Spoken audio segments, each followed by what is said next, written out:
Vos sabés que hoy temprano a la mañana, y enseguida lo vamos a estar repasando nosotros, el presidente de la Nación Argentina, Javier Milei, en un diálogo que tuvo con Radio Mitre, habló de la inflación de junio, y lo que Ujú. reveló el presidente es que en la tercera semana de junio, es decir, la que acabamos de transitar, la que pasamos, la inflación fue cero. No hubo inflación en la República Argentina, lo cual digo, bueno, inflación cero.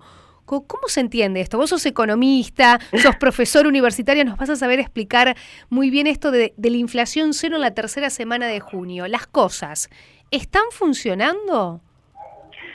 A ver, la inflación, como todo indicador estadístico, utiliza una canasta de bienes y servicios para poder medir.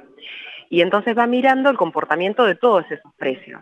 Muchas veces pensamos cuando la inflación es mayor a cero, que nosotros en el supermercado, en nuestra diaria, nos encontramos con productos que aumentan más de ese porcentaje y decimos, no puede ser, algo no está funcionando. Y bueno, es por esa ponderación que se hace dentro de la canasta. Hay cosas que a veces aumentan más, hay cosas que no aumentan. Durante mucho tiempo los servicios públicos estuvieron congelados en sus tarifas y eso hacía que el cálculo de inflación traccionara hacia atrás. No porque los alimentos o la ropa o el resto de los servicios, como las comunicaciones, por ejemplo, no aumentaran, sino porque había algunos que estaban.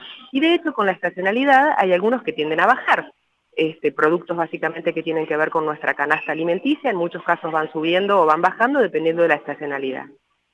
Entonces la inflación es esa Sí, construcción. El claro. hecho de que sea cero probablemente no significa que nada haya aumentado, sino que en esa ponderación la inflación se está desacelerando, ¿no? Que no es deflación, sino es una desaceleración de la inflación. Es De una todos modos, sí. desaceleración, esa es la palabra, o sea, se está Ujú. desacelerando. Exacto. Liliana, hablamos recién, bueno, daban cuenta junto al defensor del pueblo de la provincia de Santa Fe sobre el endeudamiento que tienen las familias santafesinas. Digo, me pareció muy interesante porque es una radiografía de cómo estamos hoy. Y creo que a partir de este informe que ustedes están dando a conocer, podemos decir, y corregime si no es correcto, que la mitad de los santafesinos estamos endeudados. Sí, y de hecho un porcentaje mayor acerca de no se está endeudado ahora, sino se ha tomado deuda en el último año. Los porcentajes son muy sorprendentes. En algunos casos hay hipótesis nuestras que se terminaron sustanciando, básicamente, se terminaron convalidando con los resultados de la encuesta, que tenía que ver con esto, ¿no? Gran parte de la gente en algunos sectores bajos o desfavorecidos está diciendo no me alcanzan mis ingresos para poder soportar esta cantidad de gastos, independientemente del comportamiento de la inflación. Y en realidad eso también pone en peligro a todo un sistema que se entrama a partir de esta deuda, porque tomar deuda por sacar algo en cuotas puede llegar a ser sano, incluso porque anticipo el consumo, teniendo la certeza de que lo voy a pagar. Bueno, si no tengo la certeza de que lo voy a pagar, o si me equivoco en la toma de decisiones que tengo que afrontar porque no tengo capacidad de repago, la situación se agrava claramente. Esa es otra de las cosas que aparece en esta encuesta, cuyo informe estamos dando a conocer en estos días.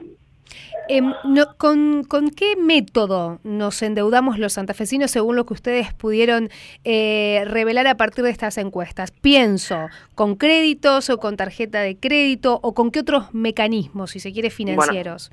básicamente depende del estrato social. Los sectores medios y más acomodados tienen deuda fundamentalmente tomada a partir de la tarjeta de crédito, con lo peligroso que eso significa, porque muchas veces cuando no puedo pagar la totalidad de mis consumos, recurro a esta posibilidad de pagar el mínimo de la tarjeta, con lo que significan los intereses sumamente altos que aparecen, ¿no? Devengándose a partir del capital que no se termina de cancelar.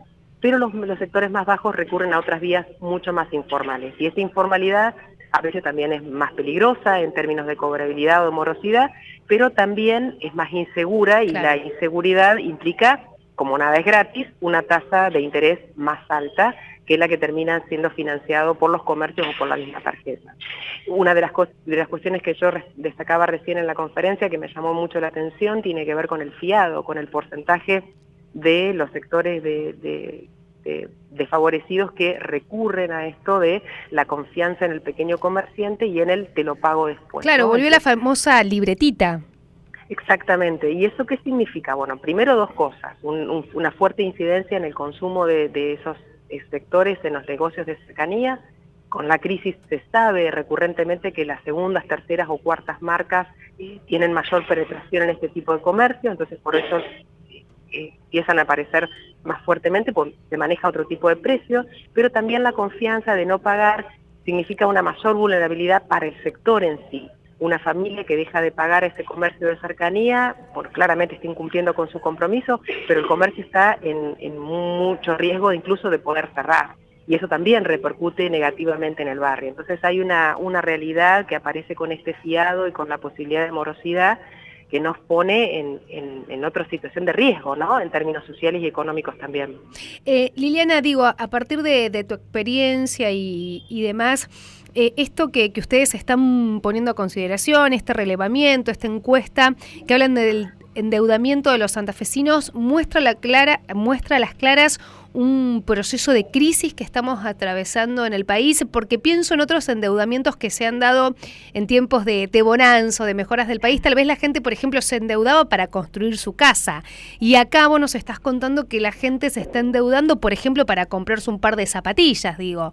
Hablaban del calzado, el indumentario y demás en los sectores medios. En los sectores medios y altos, una de la razón por la cual se toma deuda en su mayoría es indumentaria y calzado, pero lo más preocupante es que en los sectores más desfavorecidos la gente se endeuda para alimentos, ¿no? Que es un consumo recurrente. Una zapatilla te puede durar mucho más que las cuotas en las que vos incurrís para poder pagarlas, pero en el caso de los alimentos su consumo es diario, y entonces esa deuda no se termina más.